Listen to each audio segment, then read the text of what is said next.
In the words of 19th century social justice warrior Dorothea Dix, I tell you what I have seen, painful and shocking as the details often are, that from them you may feel more deeply the imperative obligation which lies upon you to prevent the possibility of a repetition or continuance of such outrages upon humanity. If I inflict pain upon you and move you to horror, it is to acquaint you with the sufferings which you have the power to alleviate and make you hasten to relieve the victims of legalized barbarity. My name is Jen, and this is Outcasts and Dissidents, New England's History of Misbehavior, where we talk about the crazy true stories, real renegades, and rebellious countercultures of New England's past. For some fortunate few with disabilities or some form of otherness in the days of yore, they were cared for by family. Other times, these othered people were hidden from society or not necessarily treated well by their caretakers. Without support from the family, people with any evidence issues at all, really, ended up as vagrants, paupers, or worse. Just like today, actually.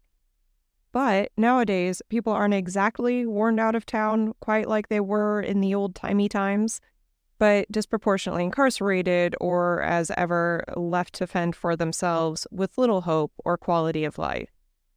Poor farms, started in the 1800s, still ring as familiar today. For the sake of brevity, I will have to gloss painfully over some of these early history bits. Naturally, the history of mental health and othering goes back to time immemorial and isn't even limited to human history proper, never mind New England alone. Suffice to say that people who stood out distinctly for any reason at all were not always treated well by every culture or every person.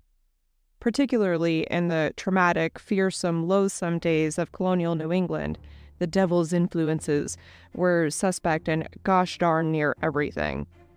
The extremes, outcomes, and implications have naturally changed with time, society, and culture. To allude to a future episode here, historians have even come to believe that people who were suffering from what we would now know as PTSD and other forms of mental trauma or psychological damage, combined with living in a world understood to be under the threat of supernatural and even satanic forces, were tried as witches in Salem. So, subscribe to learn more when that comes out, eh?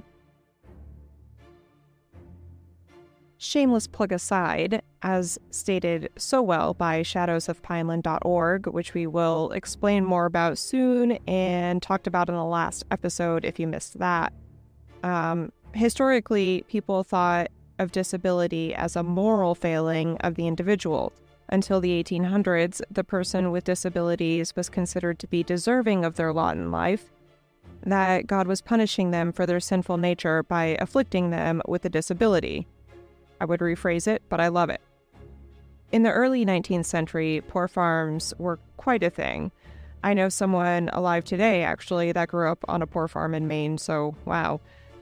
The middle of the 19th century was pretty much when these ideas of eugenics really took hold because, well, science was becoming more advanced and religious dogma was less influential. Thank heavens we could be done with Puritanism. Half kidding, Puritans were fascinating and not all bad. Eugenics was by far worse than Puritanism. It was during this mid-19th century time that mental illness was becoming more studied and classifications for mental impairment were making their way into the mainstream. The labels idiot, with 3 rankings of imbecile, low, medium, and high, and moron were each defined, along with the ability of each to function in society, if only for self-preservation, as in the case of quote-unquote idiots. Of particular interest to healthcare reform during the 1800s because of injustices like eugenics and the loosely termed mental health scene was a woman of both medical history and New England history, the revolutionary Dorothea Dix. Dix was born in Hampton, Maine in 1802, making it technically the District of Maine in Massachusetts, She grew up in Worcester, Mass. Until she was 12 as the oldest child of an abusive father, Joseph Dix, a bookseller and preacher, and an ill mother. Both of her parents were allegedly alcoholics. At 12 years old, she and her two little brothers went to live with her paternal grandparents, Dr. Elijah Dix and Dorothea Lind, in Boston. According to battlefield.org, when asked about childhood, Dorothea often responded with, "I never knew a childhood." This was because she grew up responsible for herself and siblings. And then by age 14, Dix was already an educator at a girls' school, able to create her own curriculum and all. A few years later, she opened a private school in Boston, and although her school was for the wealthy, she still also taught the underprivileged out of her grandparents' barn. Dix was also an author, notably writing Garland of Flora, which was one of the first flower dictionaries published in the U.S., and Prisons and Prison Discipline, A Woman After My Own Heart. As much as I would love to get into her relationship with nature, we're here for Dix as a reformer and humanitarian, aren't we? During those years, her own health and mental health ebbed and flowed. She managed to travel and accomplish great things despite her challenges.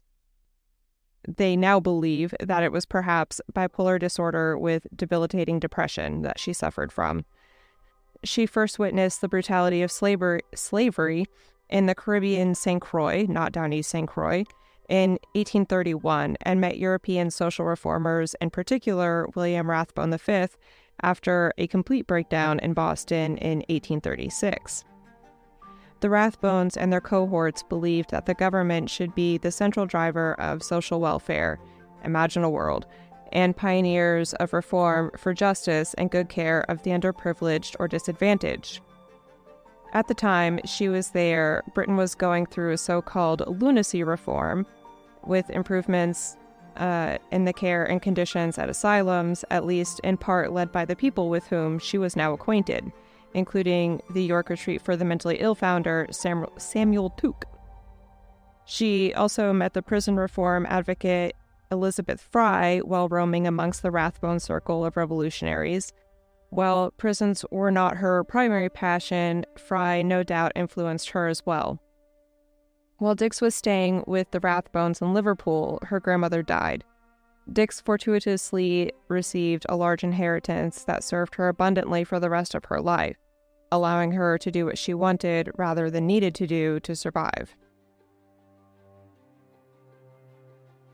In 1840, Dear Dorothea returned to the U.S. and conducted a bit of a survey of standards of care for the mentally ill across Massachusetts in asylums, prisons, and poor farms. Were their medical needs tended to? How were they funded? Did they receive help or simply get shut away somewhere? Were their conditions cleanly and conducive to positivity and healing?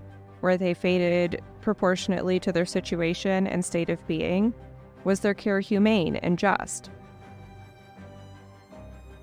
Dix was aware of the eugenical injustices where the poor or othered people were regarded about in line with the criminally insane and often fated to live side by side with them for no reason other than to get rid of them, for lack of better term.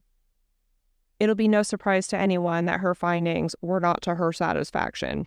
In fact, her report to the Massachusetts legislature, aptly named Memorial to the Legislature of Massachusetts, was scathing and impassioned. "I proceed, gentlemen," she stated, "briefly to call your attention to the present state of insane persons confined within this Commonwealth in cages, stalls, pens, chained, naked, beaten with rods, and lashed into obedience."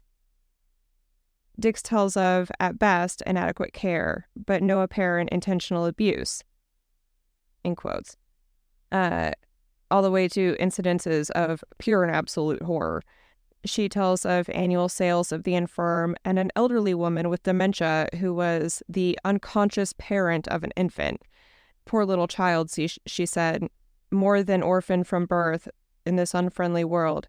A demented mother, a father on whom the sun might blush or refuse to shine, as no one would say who he was." She told of people chained and caged caged much more often than you would think, one in a stall for 17 years and another dystrophied from immobilization. She claimed similarly of prisons, "I cannot assert that most of the idiotic subjects of the prisons in Massachusetts are unjustly committed, being wholly incapable of doing harm, and none manifesting any disposition either to injure others or to exercise mischievous propensities." I love how people used to talk. We've gotten lazy. She reported caging of these folks in the almshouses, the proper term for a poor farm, was almost universal, and negligences frequent, willful abuse less frequent than sufferings proceeded from ignorance or want of consideration. She gives a nauseating account of a woman in Danvers, Massachusetts, who had gone insane after a period of misfortune. She was released from the hospital as incurable and descended deeper into madness at the almshouse. There she stood, with naked arms and disheveled hair, Dix recounted. The unwashed frame invested with fragments of unclean garments, the air so extremely offensive, though ventilation was afforded on all sides save one, that it was not possible to remain beyond a few moments without retreating for recovery to the outward air. Irritation of body produced by utter filth and exposure incited her to horrid process of tearing off her skin by inches. Her face, neck, and person were disfigured to hideousness. The almskeeper told Dix, "It makes no difference what she eats, for she consumes her own filth as readily as the food which is brought to her." At another poor farm she describes 80 inmates, not residences, inmates, 7 insane, 1 idiotic. Commodious and nice house. Several of the partially insane apparently very comfortable. 2 very improperly situated, namely an insane man, not considered incurable, in an outbuilding whose room opened upon what was called the dead room, affording, in lieu of companionship of the living, a contemplation of corpses. Okay. So she describes a woman later who was sent to a poor farm after being confined to a stall, quote, "Unfurnished with clothes, without bed and without fire, she was left, but not alone. Profligate men and idle boys had access to the den whenever curiosity or vulgarity prompted." Prior to reading her survey, I was surprised that her work in lobbying paid off. After reading it, I was not. It was a true horror. Next, she moved on to New Jersey and similarly surveyed poor farms and jails and advocated for reform there too. But New Jersey, fortunately, isn't New England, so moving along. Since that also went well, she continued to numerous other states and did just the same. And not limited to New England either, as far west as Illinois.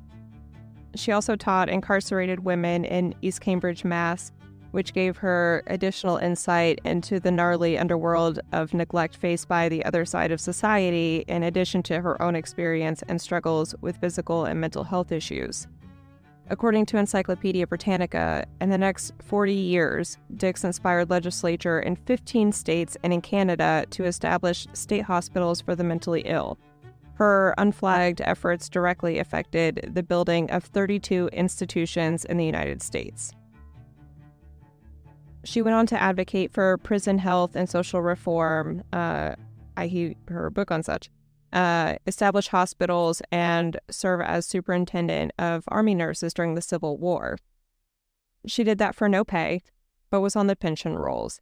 She was renowned for her compassion for soldiers on either side of the war, North or South. However, she was nicknamed Dragon Dix for her no-nonsense sensibilities. Battlefield.org describes her requirements for other volunteer nurses. In order for a woman to become a nurse, she had to be between the age of 35 and 50, be in good health, be of decent character or plain looking, be able to commit to at least 3 months of service, and be able to follow regulations and the directions of supervisors. They go on. Dix even went so far as to say that women had to wear unhooped black or brown dresses with no jewelry or cosmetics. 'Twas not American's next top model, and her interactions with doctors, undoubtedly male, were reportedly tumultuous, as outspoken as she was. Dix died in one of her own hospitals, the New Jersey State Hospital, on July 17, 1887. She was buried in Cambridge, Mass. In the Mount Auburn Cemetery. Posthumously, Dix had a memorial association formed in her honor.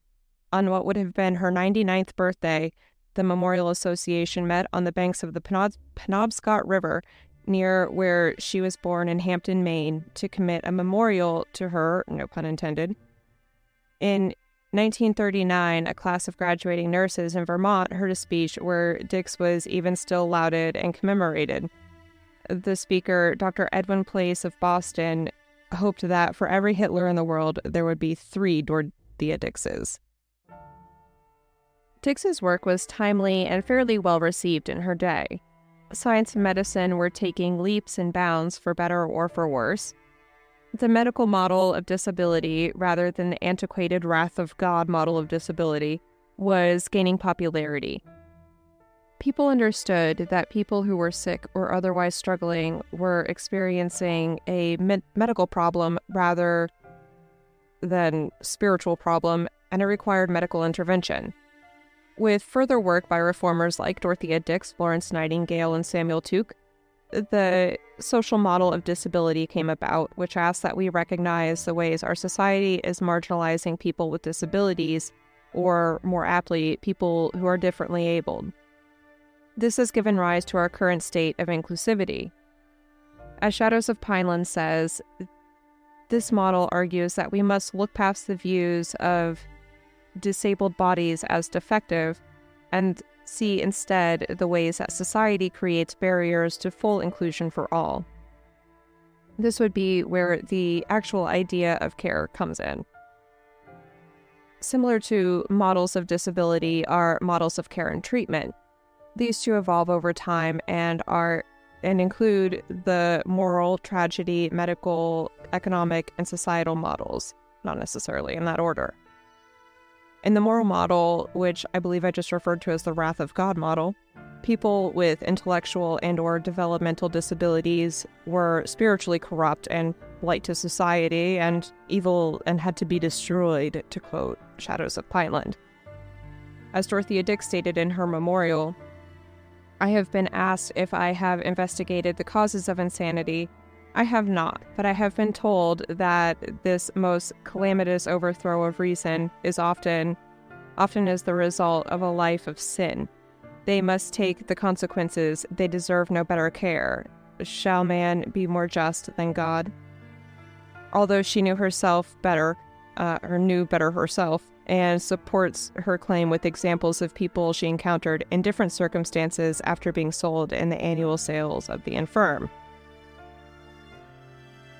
She gives several examples, actually, of people who she found in one situation and they were, say doing horribly bad, and then they had been sold and all of a sudden they were doing much better. They were sewing or whatever, actually functioning and actually being treated as a human. So that leads us to the charity/tragedy model, where the person is someone to be pitied and helped out of the goodness of our hearts, they say. Never mind for the fact that proper care improves all more readily than neglect, ignorance, and abuse.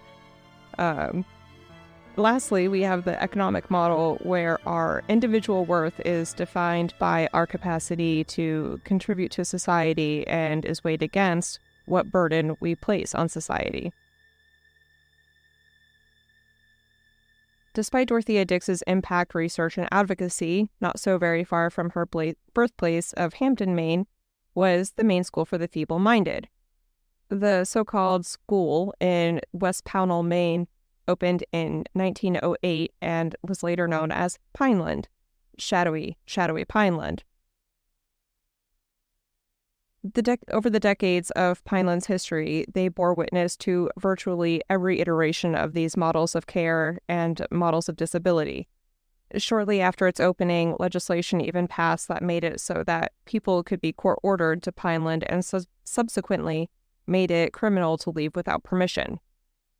Between 1909 and 1918, all kinds of some such legislation was passed to normalize throwing all kinds of people in there, and little to none of it was in favor of the patients.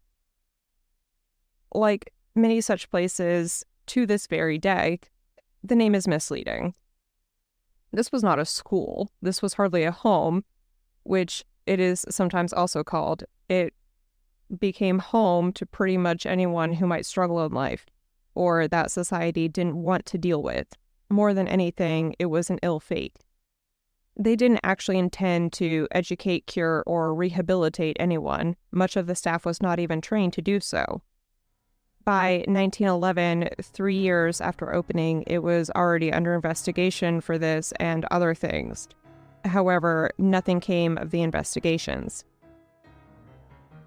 According to the aforementioned Pineland commemorative website, shadowsofpineland.org, residents committed to Pineland included orphans, children taken from their poverty-stricken parents, persons with physical disabilities like cerebral palsy, unruly youth or adults convicted of crimes, persons with various intellectual disabilities, and the morally feeble-minded, persons who might later have been termed autistic, and sometimes persons with various types of mental illness.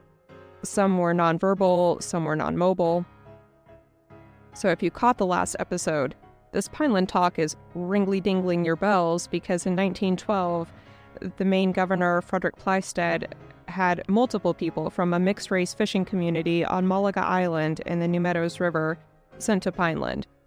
Residents, all intermarried, were a combination of white, black, and likely Abenaki.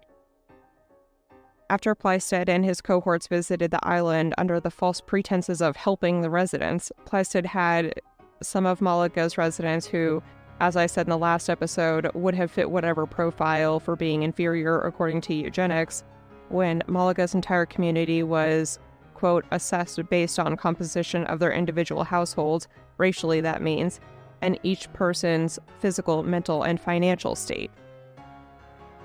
8 or 10 of the residents were committed to Pineland, mostly the Marks family, even though a couple of them only might have truly had any type of disability. I believe they said there were only 2 of the people on the island who actually could have been considered disabled. And this particularly really goes back to those models of care and models of disability, specifically economic. They were reputed to be lazy people, even though they lived a brutal existence on that little island and collected welfare from the Paupers Fund. And the moral model, too, as this community was mixed race, which was immoral AF, and at times in the community's history, totally illegal. In 1914, the State Board of Charities and Corrections, the Department of State government that oversaw jails, asylums, and the like, was planning to grow the capacity and residency at Pineland. They anticipated they would need to accommodate at least 1,500 people. This was not the only such facility in the state, you guys. Maine is very rural, even to this day. The entire state's population is that of a city, and not even a large city. They were already planning to do the super gross thing, which was prioritizing females between the age of 12 and 50 who are capable of bearing children, in quote, to, quote, control the ability of feeble-minded to reproduce. That's right, forced sterilization. In fact, some of the people from Malaga were forced to be sterilized at Pineland. As explained by Shadows of Pineland, women of feeble mind were said to be promiscuous and, of course, would breed more generations of defectives with their loose morals. Disgusting. So some of Pineland's female patients were told they would never be released if they did not submit to being sterilized. In 1925, the Maine legislature passed a sterilization law to, quote, prevent reproduction of feeble-mindedness or in treatment of mental disease. so that those who were not fitting in with modern society could not have children who would follow suit with their parents and also be, well, outcasts, as these women were not considered capable, however founded or unfounded the claim, of maternal nurturing. After all, women were the moral foundation of society, and yet men were making these decisions. In 1931, another similar law was passed. Another similar law, not for protection, but for ease of coercion. And in 1933, the school was expanded to increase its capacity to by more than 200 patients. 5 years later came the first whispers of something more sinister, as Pineland says.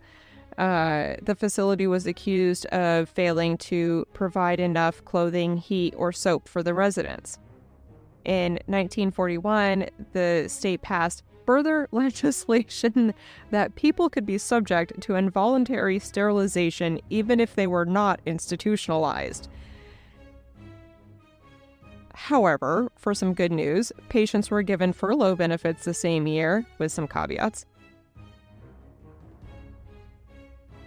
Through the 1940s, it continued to expand, but a women's group coordinated and yet another investigation was warranted. This time, they found that the school was overcrowded and understaffed, leaving residents neglected, particularly in terms of clothing and food. In 1951, Pineland was found to use, quote, cruel and abusive treatment, including excessive use of straitjackets and physical punishments. Superintendent Peter Bowman reported that some patients had been scalded, beaten, and sexually abused in the recent past, admitted that, but blamed staffing shortages and a tight budget, and that there were times that patients were taking care of patients rather than being cared for by staff, as if that is any excuse, and that isn't virtually an abuse in and of itself. But egregious ignorance has been a theme throughout, hasn't it? Quite frequently stated by Dorothea Dix. And not the egregious ignorance of the insane either, of the caretakers. So, for example, there was one resident by the name of Vanessa who had her teeth removed without analgesic, her clothes were ripped off, and she was subject to chemical restraints, which I imagine means the likes of pepper spray. She was sent to Pineland as an orphan in her teens. Another resident, Bobby, was sent to Pineland in the hopes that he could learn to be more self-sufficient and receive help with his developmental disabilities.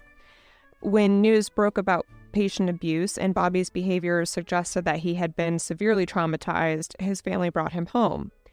Eventually, after assuring him that they did not know what he was going through at Pineland, or that they were sending him effectively to hell rather than to help, he finally began to recover from his traumatic experiences. They promised never to send him away again, and he lived at home with his family until 2011. The manager of Pineland, Mr. Bowman, was quoted by the Lewiston Evening Journal as saying he was powerless to take complete corrective action because I need more help and better facilities on October 15th, 1954. Subsequent recommendations for Pineland included a maximum security building for the actually criminally insane, more staff accommodations, a tuberculosis ward, more social workers, and a speech therapist. But the real issue of who in their right mind would want to work there and how much you would have to pay them was never any more than addressed, definitely not resolved. A few years later, a group of patients and friends joined forces to advocate for patients in 1956, and the state came to realize that sending kids to places like Pineland was counterproductive at long last. They began work on early interventions, addressing, quote, a need for clinics to test their intelligence and health and recommend treatment and training. It was technically at this time that the center became called Pineland, as it had many names. It had a renewed vision and mission to boot. Quote, their mission, to return to the family, the community, and the outside civilization as many of the patients as possible after they have received the maximum training and education we can provide here. Whence, is it really better? Not according to Richard's story. Richard was born into poverty in 1947. His family's home was destroyed in a fire, and he ended up in an abusive foster home. After that, he was sent to Pineland, where he was further abused. When nighttime comes, Richard recalled, one of the worst things that happened was that the superintendent was leaving the building and was leaving all the kids unattended, and they had big guys up there coming down, beating us up. Another patient, Marianne, was 10 years old when her mom died in 1959, and she was sent to Pineland, where she spent the rest of her childhood. Her family seldom visited because she was so devastated when they would leave her there that staff would put her into a straitjacket and give her a tranquilizer shot. Marianne was eventually released. Fortunately, she created a life of her own with many of the normal things, including a job and a husband, without need for any disability services. Good for you, Marianne. You can find interviews with these Pineland patients in the annotated bibliography down below. I highly suggest that you listen to them if you have the heart, even though it's challenging. And you can also find Dorothea Dix's memorial to the legislature of Massachusetts down there too, which is also extremely challenging to read, but very enlightening. Anyhow, so throughout the 1960s, awareness for the need for reform Dorothea Dix had been screaming from the rooftops about the world round for a century before, was finally truly gaining mainstream traction. But simultaneously, staff turnover in the mental health industry in Maine was reportedly twice the national average, and the government was still calling for more expansion of Pineland and other state facilities. Heavy sigh. 2 photographic exposés, one in 1969 in the Maine Times and the other in the Church World in 1972, revealed overcrowding, scantily clad patients, staff shortages, and deteriorating facility infrastructure backed with photo evidence. They reported that, in effect, the more severely the patient was disabled, the more inhumanely they were treated. In 1973 and 1975, good progress was made, including Section 504, a groundbreaking law protecting the civil rights of people with disabilities, the Education for All Handicapped Children Act, federally mandating that all children have right to a free and appropriate public education in the least restrictive environment possible. And finally, the Developmentally Disabled Assistance and Bill of Rights Act, which was expanded on in 1978. No doubt, as a result, in 1975 came a formal class action lawsuit against Pineland. The case, Worry versus Bruns, was filed by Pine Tree Legal Assistance. Pine Tree was revolutionary at the time as the first organization in Maine to provide free legal counsel to people in the clutches of poverty. It took the case acknowledging that Pineland was making changes, but that the defendants and the other residents were not getting rehabilitation that would improve their quality of life, and nor should future residents expect such. As outlined by Shadows of Pineland, the plaintiffs range in age from 15 to 62 and had been at Pineland for anywhere from 6 to 37 years. And the complaint detailed physical conditions at the institution, including crowding, lack of privacy, and limited choices for residents, as well as the physical and chemical restraints, lack of physical and occupational therapy, lack of educational and recreation, lack of education and recreation, and lack of speech and hearing therapy. Instead of going to trial, probably because they knew they were going to lose, the state settled. Its consent decree included both institutional and community standards with deadlines for compliance. Residents' right to positive physical environment, decent and adequate food, education, recreation, and appropriate therapies were all outlined. The state and communities alike were to create non-institutional housing, support services, education, and programming, as facilities, programming, and services at Pineland were to also be improved to mandated standards. The state was not deemed in compliance and released from oversight until 2010, and yet still, whether or not they are really in compliance is a subject of debate. So, Maine, the way life should be. The 1980s brought additional improvements to legislation, including mandated access to in-home care and community care and formation of the Maine Department of Corrections. Not sure that's actually an improvement, but it happened. In 1990, the Americans with Disabilities Act was another step in the right direction. Oh, wait a minute. Isn't this a history program, and weren't you born in 1990, Jen? That's not history. Okay, bear with me. The history of Pineland becomes a bit of a modern history, but we need to get through it, okay? That's because even still, inadequate funding and staff shortages in 1991, combined with too limited community care options and inadequate oversight, and more further other state noncompliance, led to yet another lawsuit. This one resulted in a new settlement called the Community Decree in 1994. However, because apparently they hadn't improved much since 1908, the state still decided to close Pineland and needed to work with the community and other institutions to help adapt former residents to a better life.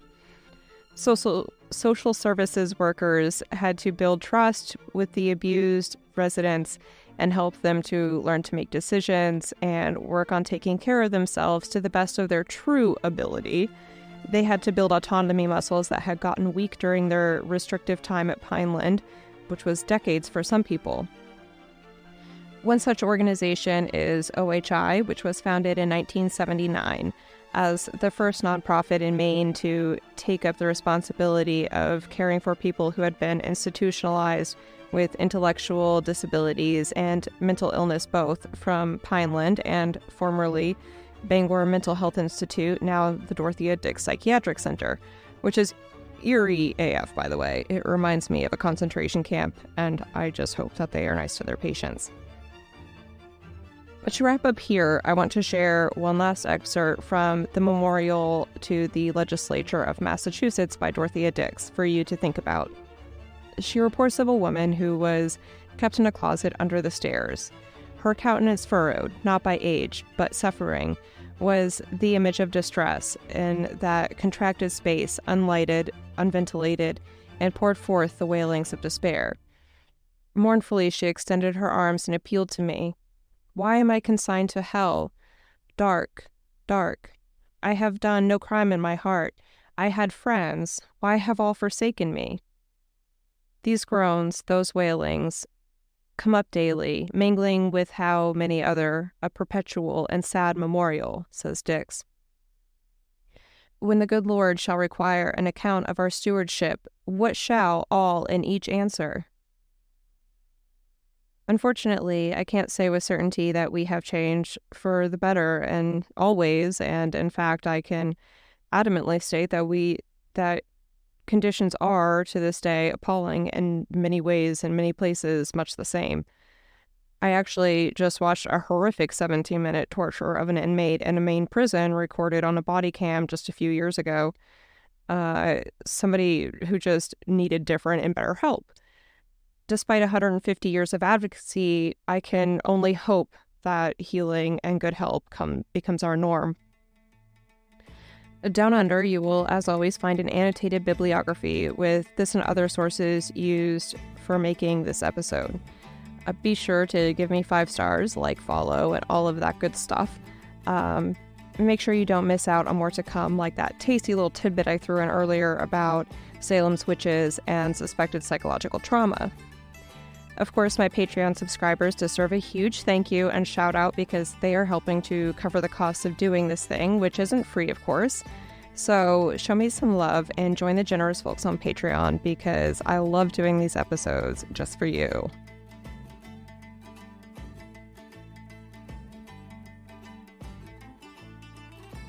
Until next time, I'll be wishing you fair winds, following seas, and apparently social justice again.